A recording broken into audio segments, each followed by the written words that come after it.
মানে আগে যেরকম হচ্ছে তার থেকে যে অ্যাপ্রোচটা সেটা আস্তে আস্তে কমে গেছে। এখানে ও নানি অসুস্থতা কিছু না, এখানে অন্য কিছু চলতেছে। যেহেতু আমাদের বিয়ের অনেক দিন হয়ে গেছে, রিলেশন অনেক দিন হয়ে গেছে, যেহেতু আমরা এখন সেটেল হচ্ছে, তো আমাদের হচ্ছে এবার বেবিটা রাখা উচিত। বিশ্বাস করবেন না ভাইয়া, পা ধরে কান্না করে দিছে। আমি তোমাকে আমার ফ্যামিলিতে নিতে পারি নাই, আমার টাকা পয়সা ইনকাম নাই, তোমার কাছ থেকে টাকা নিয়ে আমি কিছু করতে পারি নাই, আমার কোনো মানে নিজের কোনো ওয়ে নাই। হ্যাঁ, এই মুহূর্তে এই বাচ্চাটা আমার পক্ষে অ্যাকসেপ্ট করা পসিবল না। আমি তোমার গার্লফ্রেন্ড না, এখন আমি তোমার বিয়ে করা ওয়াইফ। তুমি যদি তোমার সংসার ঠিক আছে, তুমি আগে সংসারটা করো। আমার কাছে মনে হচ্ছে বিয়ে করে আমি সংসার করতেছি, তুমি করতেছো না। তোমার আসার দরকার তুমি আসতা, তোমার শোয়ার দরকার তুমি শুইতা, তোমার খাওয়ার দরকার তুমি খাইতা, তুমি চলে যাইতা। আমি একটা ছেলে মানুষ থাকতে আমি কেন ইনকাম করে তোমাকে খাওয়াবো? আমি কেন বাইরে যাব? আমি কি 10 জন আমার মুখ কেন দেখবে? তার একটা কথা, আমি ব্যর্থ, আমি পারি না। কেন পারবা না? তুমি পুরুষ মানুষ না? আমাকে দেখে আমি এরকম না।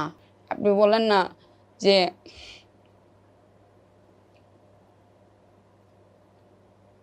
মানলাম আমি অনেক খারাপ, তারপর আমি আমার খারাপ সাইড থেকে এই লোকটাকে অনেক কিছু করে ট্রাই করছি যে না, সে আছে আমার গার্জিয়ান, সে আমাকে সাপোর্ট করুক।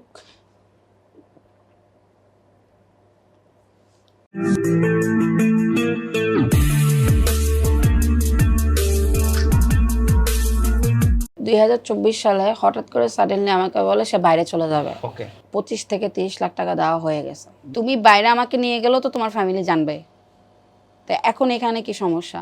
বলকে আমার ওই সাহস নেই। মানে ফ্যামিলি সাইড থেকে বুঝতে পারছে যে ওর সাথে আমার রিলেশন আছে। তাকে একটা কথা সবসময় বলতাম, তুমি একটা টাকা ইনকাম করো, আমার সোশ্যাল মিডিয়া তো দূরের কথা, আমার চেহারাও কেউ দেখবে না। আমরা হয়তো সোশ্যাল মিডিয়াতে অনেক কিছুই দেখাই যে আমাদের লাইফটা অনেক হ্যাপিনিং, অ্যাকচুয়ালি না। কিন্তু ওই হ্যাপিনিংটাই এই লোকটা আমাকে দেখাইছে বলে কিন্তু আমি হাজার লোকের মাঝখানে কিন্তু ওনাকে চুজ করছি। এখন যে বর্তমানের যুগ, মেয়েরা ছেলেদেরকে ঠকায়, হইতে পারে আমি আমার বাবা মাকে কষ্ট দিছি না। ওই বাইরে যাওয়া স্টার্ট থেকে আমাদের মধ্যে একটা গ্যাপিং শুরু হয়। সে আমার কাছে আরো অনেক টাকা দাবি করে, তখন আমি বলছি আমার কাছে নাই। মানে কেন টাকা দিচ্ছিল বুঝলাম না। 2025 সালে সে তার মামাতো বোনের সাথে তার ফ্যামিলিগতভাবে বিয়ে করে বসেছিল। সে এক এক সময় এক এক বাহানা দিত। না, সে শুনেন ভাইয়া, বলো। সে এক এক সময় এক এক বাহানা দিত। তুমি আমাকে বলো যেদিন বিয়ে করছে, কবে বিয়ে করছে, ডেট মনে আছে? হ্যাঁ, কেন মনে হয়? 16 ডিসেম্বর 22 সালে। তোমাকে? হ্যাঁ। এই যে ওর বোনকে যে বিয়ে করছে বললা, ওর হ্যাঁ, কাজিনকে? আপনার হচ্ছে এটা সম্ভবত 25 না 25 নভেম্বর ডিসেম্বরের মধ্যে। নভেম্বর ডিসেম্বরে তোমরা একসাথে ছিল না? না, কেন ছিলাম না এবার বলি। হ্যাঁ বলো, কখন থেকে তোমরা আলাদা? হ্যাঁ, আলাদা বলতে না, আলাদা না, মানে কয়েকদিনের জন্য সে বাইরে যেত, আবার চলে যেত, আর আমাদের 24 ঘন্টাই ফোনে কথা হতো। ওকে। তো এই জিনিসটা তখনই, যখন মাঝখানে হচ্ছে তার নানি অসুস্থ ছিল, তো সে হচ্ছে তার বাসা হচ্ছে সাভার, সে তার মানে ফ্যামিলি ব্যাকগ্রাউন্ড হচ্ছে সাভারের সাইডে, তার বাবার বাড়ি এবং তার মার বাড়ি দোনো সাইডে হচ্ছে সাভারের। তো নানি যখন অসুস্থ ছিল তখন আমাকে বলতো যে আমাদের ফ্যামিলি তো ওরকম বড় কেউ নাই, তো আমার নানির সাথে হচ্ছে আমার থাকতে হচ্ছে। তখন আমি বলছি যে বড় কেউ নাই মানে তোমার ভাইয়ারাও তো আছে, আরো ভাইয়ারাও তো আছে। তোমার ঠিক আছে মানলাম, আমি রেসপেক্ট করি তোমার নানি অসুস্থ, বাট তোমার নানি যখন স্টেবল হয়েছে, তোমার তো আত্মীয় স্বজনের অভাব নাই, তুমি কি টাইম পাচ্ছ না আমার সাথে দেখা করার? ফোনে কথা বলাটাই মেন থিং না? তুমি কি বুঝতেছো তোমার সাথে আমার দূরত্বটা কত বাড়ছে? কতদিন হয়েছে তখন তোমরা ছিল না একসাথে? ছিলাম না বলতে তা না ভাইয়া, সে আমার সাথে দেখা করতো, আসতো আমার সাথে, ওর সাথে সারাদিনই কথা হতো, বাট আমার প্রতি যে ওর আগ্রহটা ওইটা কমে গেছে। মানে আমি ওর সাথে কথা বললেও আমার সাথে কথা বলতো, আমি ওকে আসতে বললেও আসতো। আচ্ছা। মানে আগে যেরকম হচ্ছে তার থেকে যে অ্যাপ্রোচটা সেটা আস্তে আস্তে কমে গেছে, সেটা আস্তে আস্তে তার সাইড থেকে কমে গেছে। ওকে। তখনই মানে আমি মেনলি তখনই বুঝতে পারছি যে না, এখানে ও নানির অসুস্থতা কিছু না, এখানে অন্য কিছু চলতেছে। ওকে। তো আমার এর মধ্যে হচ্ছে আমি বেবি কনসেপ্ট করি, তো ওকে এটা জানাই যে আমি হচ্ছে কনসেপ্ট করেছি, আমি হচ্ছে এবার বেবিটা রাখতে চাচ্ছি। যেহেতু আমাদের বিয়ের অনেক দিন হয়ে গেছে, রিলেশন অনেক দিন হয়ে গেছে, যেহেতু আমরা এখন সেটেল হচ্ছে, তো আমাদের হচ্ছে এবার বেবিটা রাখা উচিত। তো সে বিশ্বাস করবেন না ভাইয়া, পা ধরে কান্না করে দিছে। ওকে। আমি তোমাকে আমার ফ্যামিলিতে নিতে পারি নাই, আমার টাকা পয়সা ইনকাম নাই, তোমার কাছ থেকে টাকা নিয়ে আমি কিছু করতে পারি নাই, আমার কোনো মানে নিজের কোনো ওয়ে নাই। হ্যাঁ এই মুহূর্তে এই বাচ্চাটা আমার পক্ষে অ্যাকসেপ্ট করা পসিবল না। তখন আমি বলছি তোমাকে তো আমাকেও অ্যাকসেপ্ট করা পসিবল ছিল না, রাইট? তুমি চাচ্ছটা কি? আমি তোমার গার্লফ্রেন্ড না এখন, আমি তোমার বিয়ে করা ওয়াইফ। তুমি যদি আমার মধ্যে চেঞ্জিং চাও, আগে তোমার মধ্যে চেঞ্জিং আনা লাগবে। তুমি যদি তোমার সংসার ঠিক আছে, তুমি আগে সংসারটা করো। আমার কাছে মনে হচ্ছে বিয়ে করে আমি সংসার করতেছি, তুমি করতেছো না। তুমি তোমার লাইফ নিয়ে ঠিকই আছো। এখান থেকে মনে হচ্ছে কি হ্যাঁ আমি বিয়ে ঠিকই করছি, আমি আগে যেরকম একা ছিলাম ওরকম একাই আছি, ওরকম একাই আমাকে ফালায় রাখছো। ফ্যামিলি বলতে আমার কিছু নাই। আগে মনে হতো ফ্যামিলি, এখন মনে হয় না। তোমার আসার দরকার তুমি আসতা, তোমার শোয়ার দরকার তুমি শুইতা, তোমার খাওয়ার দরকার তুমি খাইতা, তুমি চলে যাইতা। এটাকে ম্যারিড লাইফ বলে না। রাইট? আমি একটা ছেলে মানুষ থাকতে আমি কেন ইনকাম করে তোমাকে খাওয়াবো? আমি কেন বাইরে যাব? আমি 10 জন আমার মুখ কেন দেখবে? আমি অ্যাজ এ ওয়াইফ হিসেবে তাকে প্রশ্নগুলো করতাম। তার একটা কথা, আমি ব্যর্থ, আমি পারি না। কেন পারবা না? তুমি পুরুষ মানুষ না?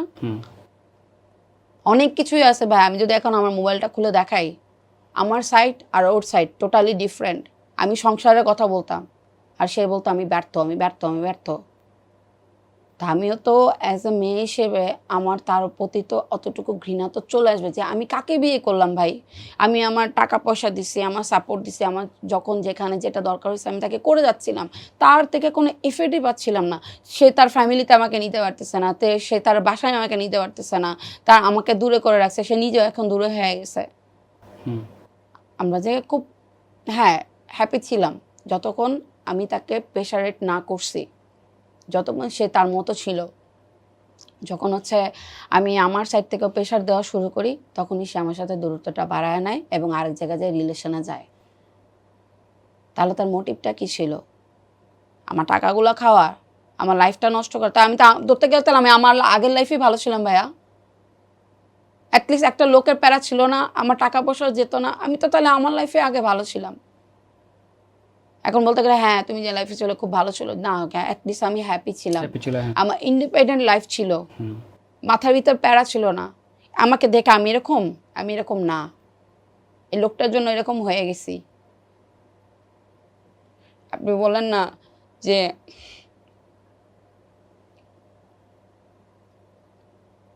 মানলাম আমি অনেক খারাপ, অনেক খারাপ, তারপর আমি আমার খারাপ সাইড থেকে এই লোকটাকে অনেক কিছু করার ট্রাই করছি যে না, সে আছে আমার গার্জিয়ান, সে আমাকে সাপোর্ট করুক। সে সাপোর্ট করছে তার বোনকে বিয়ে করে ওর সাথে থাকা, এটা সাপোর্ট। আমি যতই ডিফারেন্ট হই, তাহলে আমার তো ইয়া থাকবে না, তাই না?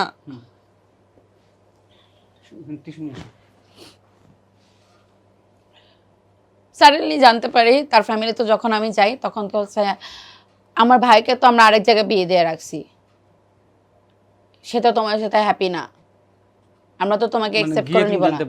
হ্যাঁ না, কিভাবে জানতে পারি? আমার অনেক বড় একটা অপারেশন হয়। কেন হয়? যখন তাকে আমি বলে আমি বেবি কনসিভ করছি, সে কোথা থেকে আমাকে একটা মেডিসিন এনে দিছে, বলছে এটা খাও, খেলে তুমি ফিল বেটার করবা, ঠিক আছে? কারণ বেবি কনসেপ্ট করার পর আমার শরীর অনেক খারাপ থাকতো, অনেক বেশি। তো আমি বুঝিনি সেটা, সে অ্যাবর্শনের জন্য আমাকে পিল খাওয়াইছে। খাওয়ার পরে আমার 22 দিন ব্লিডিং হয়েছে, 22 দিন। তা আমি জিনিসটা মনে করছি কি যে কি হলো সাডেনলি। যখন আমি আমার গাইনিক ডাক্তারের কাছে গেলাম, যখন এখানে জানতে পারি যে সামহাও আমার কোনো কিছু দ্বারা আমার মিসক্যারেজ হয়ে গেছে। কয়দিন পরে তুমি পিল খাইছো? কতদিন ছিল প্রেগন্যান্ট? আমি 3.5 মাসের প্রেগন্যান্ট ছিলাম।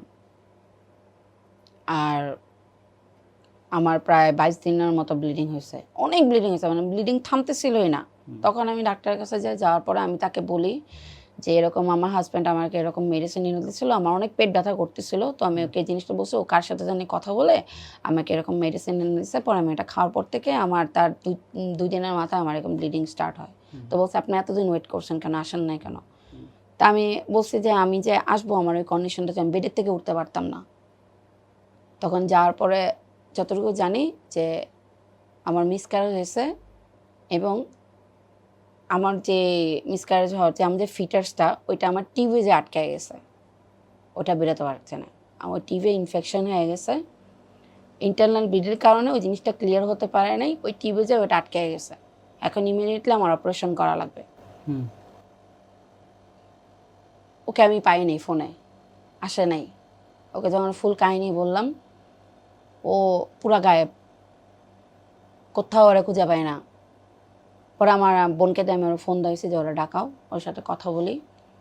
আমি হাসপাতালে একা দৌড়াদৌড়ি করছি, অপারেশনের রুমে একা ছিলাম, বেডে একা ছিলাম, চোখ খুলেও তাকে আমি পাই নাই। আপনি বুঝেন সে আমাকে কিভাবে পঙ্গু করে গেছে। আমি ইন ফিউচার মা হবে কিনা আমি জানি না, ডক্টর বলে দিচ্ছে আপনার চান্সেস মাত্র 10%। কারণ আপনার ওই ব্লিডিংয়ের কারণে আপনার একটা টিউবটা আমরা ফালাইছি, আপনার আরেকটা টিউবে ড্যামেজ হয়ে গেছে।